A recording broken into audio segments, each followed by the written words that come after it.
Hey, welcome to my podcast where I discuss the origins of all sorts of things.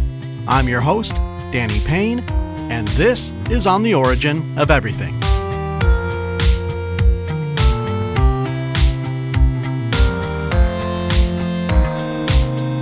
Today I'm talking about advertising.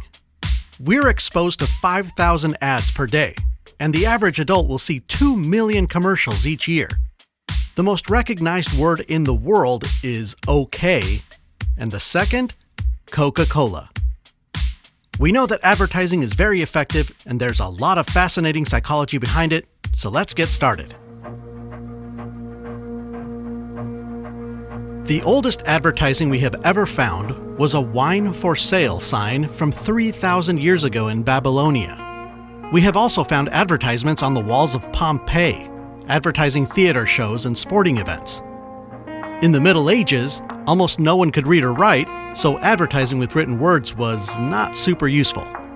Instead, they used criers, who were walking advertisers, just someone walking around shouting the information, like a walking commercial.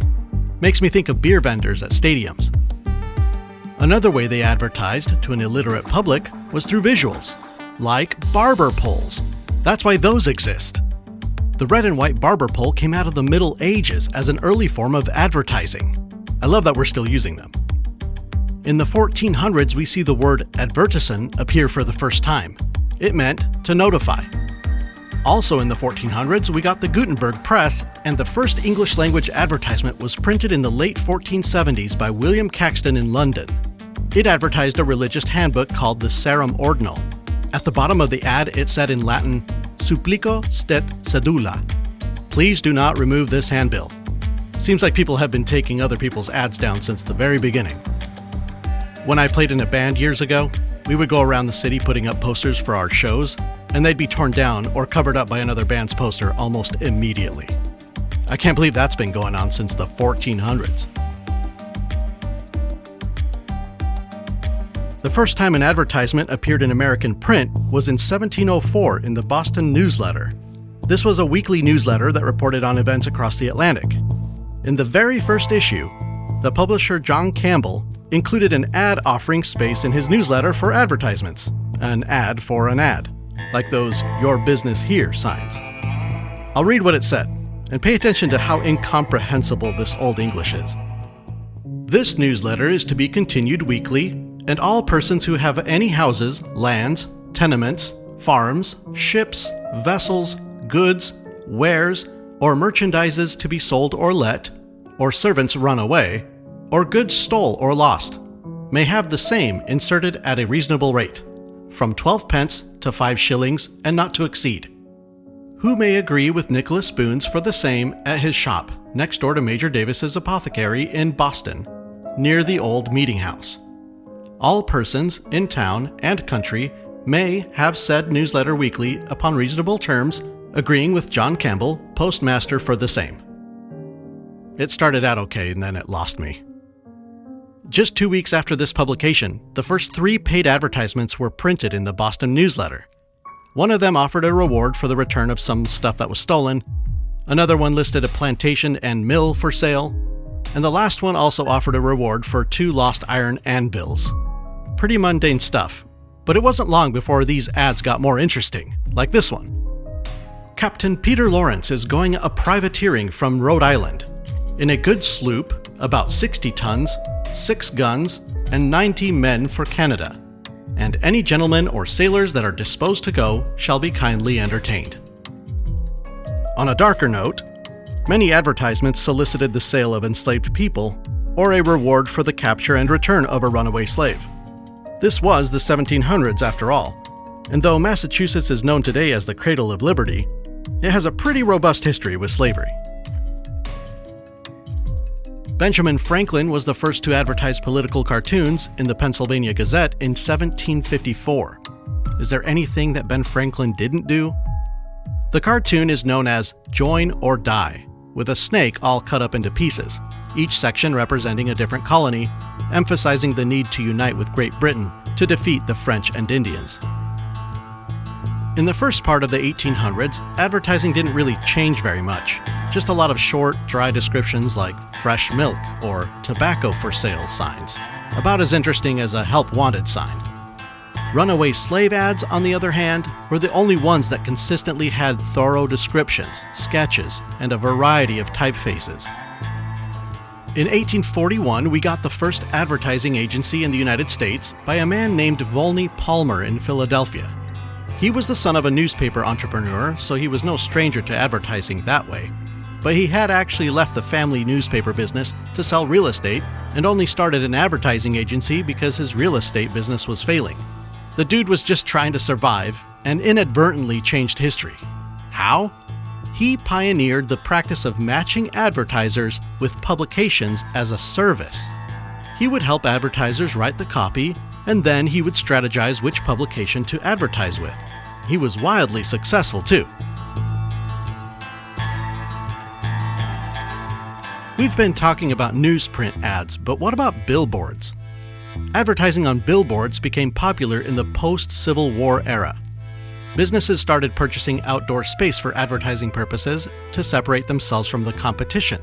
Existing walls and fences had become saturated with ads, so it made a lot of sense to build your own structure to advertise on, and thus, the billboard was born. In the late 1800s is when advertising became really interesting. A profound change occurred in business as industries began to mass produce, and this created the need to sell larger quantities to a larger population. Advertising fulfilled that need. Before the late 1800s, only patent medicine was advertising robustly with huge, colorful, dramatic signs advertising their pills and potions. But eventually, other industries started doing the same to sell their soap or cigarettes or whatever else to the masses. It wasn't just manufacturers doing this. Department stores like Macy's, Sears Roebuck, and Montgomery Ward started advertising heavily to sell their many products to as many customers as possible. The early 1900s, especially the 1920s, saw a rise in mass circulation magazines and radio ads. Between 1880 and 1920, the advertising spending in the United States grew from $200 million to $3 billion in just 40 years.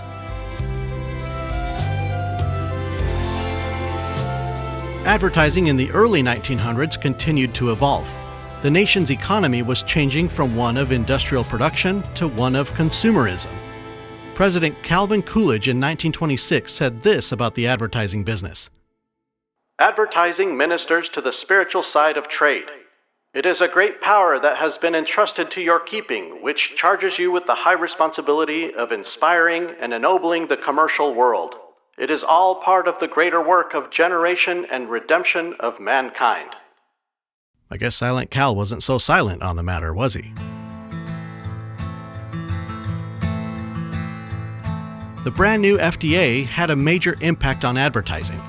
Suddenly, advertisers were focusing on the health benefits of a product and its purity. Made with only the best ingredients, distilled 3 times, that sort of thing. A lot was going on almost all at once, so it's hard to put it all in order, but there were basically 4 big advertising ideas that emerged in the 20th century. Scientific Advertising by Claude Hopkins, Unique Selling Proposition by Rosser Reeves, Brand Image by David Ogilvy, and Integrated Marketing Communications by Don Schultz. I'll briefly go through each one. Scientific Advertising by Claude Hopkins brought a hard sell approach to copywriting, adamant that the customer needed a reason why they should buy. Then he applied the scientific method, studying what worked and what didn't. So instead of throwing up a billboard that simply advertised a product or a business, Hopkins crafted a proper sales pitch, then studied its effectiveness and made changes accordingly. This was the very early stages of what would become the field of market and opinion research. Rosser Reeves took it a step further with his unique selling proposition, which aimed at distinguishing a product from others. You buy this shaving cream over other shaving creams because it's got menthol and aloe, leaving your skin refreshed and smooth. Nothing beats it. You're missing out if you're using something else. Come experience the difference with, Barbasol. I have Barbasol on my mind because I was just telling Jez that I've been using the same Barbasol can for like 3 years. That thing is like a Mary Poppins purse. Anyway, Rosser Reeves came up with the functional differentiation, but he also came up with the concept of a repetitive slogan. The best a man can get. Tough actin' tenactin'. Eat fresh. That sort of thing. The problem with Rosser Reeves' unique selling proposition, however, is that eventually competitors will copy the claim, and it's no longer effective because it's no longer special. To overcome that, David Ogilvy championed a way to give differentiation longevity in a new way. Instead of using functionality as the differentiator, he suggested using an image or a personality, something more abstract. He called it brand image. If you think about it, that's harder to copy without looking stupid. Imagine if Burger King had come out with their own clown after seeing how massively successful Ronald McDonald was. It doesn't work. The absolute master of this brand image practice was Leo Burnett. His agency came up with the Jolly Green Giant, Tony the Tiger, the Marlboro Man, the Pillsbury Doughboy, Toucan Sam, the Maytag Repairman, and even Ronald McDonald. That was his baby too. The dude was brilliant at this. Leo Burnett introduced the idea of making an emotional connection with the products we intend to purchase. He was famous for selling to your feelings. Humans aren't great at making an emotional connection with a cold bowl of cornflakes, but if you attach a likable personality like Tony the Tiger and his infectious "they're great," now you've captured the hearts of millions. Personalities or characters like Jake from State Farm and Flo from Progressive allow us to develop a relationship with the brand that we aren't otherwise able to do. How could we possibly care about car insurance the way we care about that cute little Geico gecko with the endearing Australian accent? Brilliant stuff from Leo Burnett. And lastly, Don Schultz introduced integrated marketing communications, which just means being consistent with your message across all media, being congruent with all the ways in which you're trying to reach your audience.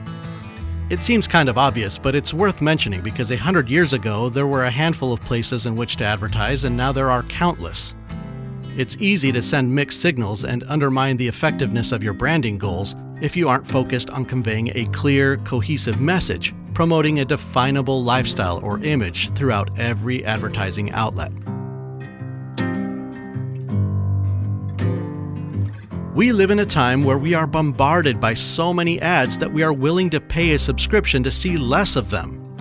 There are ads on the baggage claim carousels now, above urinals, and every third post on your Instagram feed is a sponsored ad. I'm fascinated by the psychology behind it all and how we got here. There would have never been a need for the development of this industry if it weren't for our sudden ability to mass-produce products and our shift toward consumerism in a capitalist economy. Advertising today is a culmination of what Volney Palmer was doing in the mid-1800s to effectively match advertisers with publishers, and what Hopkins, Reeves, Ogilvy, Burnett, and Schultz developed in the 20th century to perfect the craft of slogans, mascots, and branding. Concepts that are effective in any industry with the sole purpose of getting us, the consumer, to keep on buying their stuff. And that's the origin story of advertising. Stick around for the origin of Jingles right after these ads. Kidding, but don't go anywhere.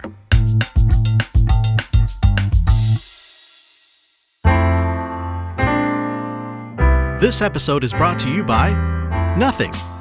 To help keep ads off this show, consider donating by clicking the Patreon link in the show notes, or by going to patreon.com/ontheoriginofeverything. Another way you can support this show is by giving it a 5-star rating and review, or by following it, or sharing it. Let's build a community of people that are curious and always learning. Now, back to the show. Today's part 2 is on jingles. A jingle is an advertisement in the form of music and lyrics. It makes sense that someone would eventually figure out that music would be an effective tool in advertising. Think about how a movie score enhances each scene, the emotions of the characters, the drama and action as it unfolds. Music sets a mood. It's super powerful in film, and it's super powerful in advertising as well. The same way music can help you memorize something, like the alphabet, it can help you remember a product. and the catchier, the better. But who was the first to come up with the jingle? The first jingle ever was a radio ad in 1926 for Wheaties. A little bit of background first. The Washburn-Crosby Company was a flour mill in Minneapolis established in 1866. In the 1920s, there was a big shift in demand for more nutritious whole grains as opposed to white flour. The Washburn-Crosby Company was in financial trouble and needed to find a solution to increase sales. And since the cereal market was trending upward, they developed those little brown Wheatie flakes and called them Washburn's Gold Medal Whole Wheat Flakes. It wasn't long before they changed that mouthful of a name to just Wheaties. But they didn't sell very well at first. Then, someone at the company had the brilliant idea to create a promotional song to air on the radio. The lyrics were written to the tune of a popular song at the time called She's a Jazz Baby. It went like this. Have you tried Wheaties? They're whole wheat with all of the bran. Won't you try Wheaties? For wheat is the best food of man. They're crispy and crunchy the whole year through. The kiddies never tire of them, and neither will you. So just buy Wheaties, the best breakfast food in the land. Doesn't that sound like a collaboration between Woody Guthrie and the Vultures on the Jungle Book? It does to me. So, they aired this little jingle on the radio in the Twin Cities area of Minnesota, and sales went through the roof, but only in that area. Sales everywhere else stayed the same. So they knew they had a great advertising campaign on their hands, and swiftly blasted that little song all over the country, making Wheaties the national brand that it is today. Thanks to the jingle. Wheaties went on to become the most popular cereal in America, and the Washburn-Crosby Company bought out a few other mills and became General Mills in 1928. A little more on Wheaties. I know that this turned out to be more about Wheaties than about Jingles, but I was just following the story. I wanted to know, who was the first athlete to be on the Wheaties box? It was Baseball Hall of Famer Lou Gehrig in 1934, the same person that Lou Gehrig's disease is named after. Also around that time, Wheaties introduced their famous slogan, the Breakfast of Champions. That was pretty early on. Almost 100 years later, the Wheaties box on the grocery store shelf today still says, the Breakfast of Champions. Wheaties ushered in an era of jingles. 80% of advertisements between 1950 and 1980 had music, whether it was a bona fide jingle or just a song. They had a major cultural impact, too. All the ones I remember are from the 80s and 90s. I'll have a random jingle stuck in my head from time to time, then I'll stop and realize I've been whistling the Mentos song all day. Jingles have staying power. They're less prevalent in today's world, but they're still around. They've actually evolved from entire songs to a single melodic phrase to a single sound called sonic logos. The Netflix "Ka-kung" comes to mind. And it all started in 1926 with a barbershop quartet singing a whole song about cereal.